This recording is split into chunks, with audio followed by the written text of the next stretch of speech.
काठमाडौँ महानगरपालिका वडा नम्बर 8 ले चेलीबेटी बेचबिखन तथा मानव ओसार पसार नियन्त्रण गर्ने उद्देश्यका साथ माइती नेपालसँगको सहकार्यमा छलफल गरेको छ।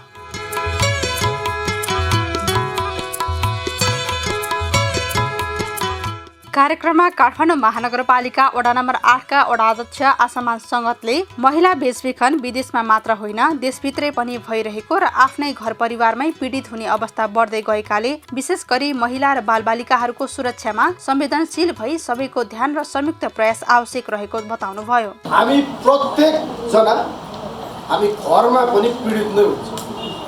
समाजले चाहिँ महिलालाई बढी हेरेको छ तर पीडित बराबर तर पनि हाम्रो समाजको हिसाबले हेर्दै गर्दाखेरि हामीले आज जसरी यो महिलाका बालबालिकाहरूको बेचबिखनको कुराहरू छ, बेचबिखनहरूको बिक्री भएर बाहिर जाने कुरा मात्र होइन भन्ने कुरा जुन यहाँ तथ्याङ्कबाट पनि आएको छ, उहाँहरूले पनि त्यो पढाइराख्नु भएको विषय छ। यो कुराहरू गर्दै गर्दाखेरि हामी प्रत्येक पलमा आफूलाई जोगिनुपर्ने बाध्यतामा आज नेपाली नारी अझ विशेष गरी 16 वर्षभन्दा मुनिको बालबच्चाहरूको लागि त एकदमै गाह्रो अहिलेको समय त्यस्तो अवस्था छ। त्यसमा पनि हामी पशुपति जस्तो पवित्र स्थलमा छौँ, एयरपोर्ट जस्तो एकदमै यो विकसित ठाउँमा पनि छौँ र त्यो दुईटै ठाउँ भएको कारणले पनि हामी एकदमै संवेदनशील ठाउँमा पनि छौँ। कार्यक्रममा वडा नम्बर 8 के वडा सदस्य सरस्वती राज भण्डारीले वडाभित्र मानव ओसार पसार नियन्त्रणका लागि वडा कार्यालयले विभिन्न संस्थाहरूसँग सहकार्य गर्दै आइरहेको धारणा राख्नुभयो। सूचना पनि दिन सक्नुहुन्छ, हाम्रो वडाले के गर्न सक्छौँ, तपाईँहरू आउनुभयो भने हामीले गर्न सक्ने कुरा हामी गर्छौँ पनि, तर गर्दै पनि आएको थियो।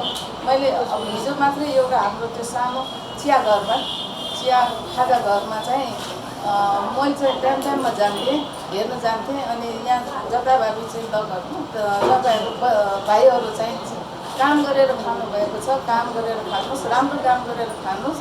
यसमा राम्रो भयो भने टिक्नुहुन्छ, यदि नराम्रो काम गऱ्यो भने चाहिँ तिमीहरू यहाँ टिक्दैन है भनेर चाहिँ मैले टाइममा भन्थेँ। तर हेर्नु पनि जाँदाखेरि चाहिँ कार्यक्रममा स्थानीयवासीहरूले आफूले भोग्नु परेका समस्याहरूको बारेमा आफ्नो भनाइ राख्नु भएको थियो। इन्डियामा दिल्लीको मान्छेले लडाइँ पकाइ गरेर साथीलाई चाहिँ बिहे गर्छु भनेर छ, अनि साथीलाई चाहिँ बिहे गर्छु भन्दा अरू साथीले चाहिँ अर्को साथीलाई लानु खोज्दै थियो। लानु खोज्दै गर्दाखेरि फ्यामिलीलाई थाहा छैन ऊ बिहे गर्ने भनेर मोटरसाइकलले गएको। अनि त्यो केटाले चाहिँ कपडा पठाउने अनि साडीहरू पठाउने गर्दै थियो क्या। मैले पनि त्यो केटालाई मैले पनि चिनेको छु, राम्रोसँग चिन्छु।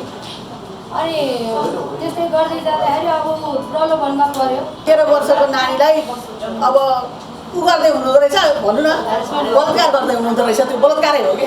त्यसपछि हामी त्यो भएपछि हामी त्यसमा अलिअलि सम्पर्क भयौँ। अनि उसको श्रीमती ऊ त अब त्यहाँबाट त्यो घरमै बस्ने रहेछ त्यो बच्चा चाहिँ, होइन उसलाई चाहिँ समाउन सकिएन। त्यतिखेर समाउन नसकेपछि ऊ त भागिसकेको रहेछ।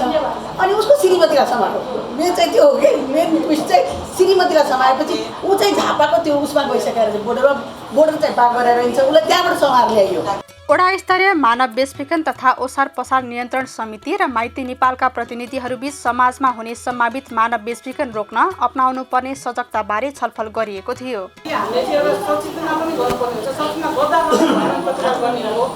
सहनशीलता पनि हद हुन्छ, त्यो हद कटेपछि मात्रै हो प्रतिकार गर्ने भनेको। तर हामी सचेतना चाहिँ कसरी जाने, जस्तो हामीले यो जुन वडामा जुन अहिले मैले सुरुमा भने क्याफे, डान्स, रेस्टुरेन्ट, खाजाघर, होटल भन्छ, अझ लाउन्ज भन्छ, बार भन्छ, क्लब भन्छ, होइन दोहोरी भन्छ। दोहोरी साथमा भनेको मैले मनोरञ्जन तथा सत्कार क्षेत्रको कुरा गरेको छु।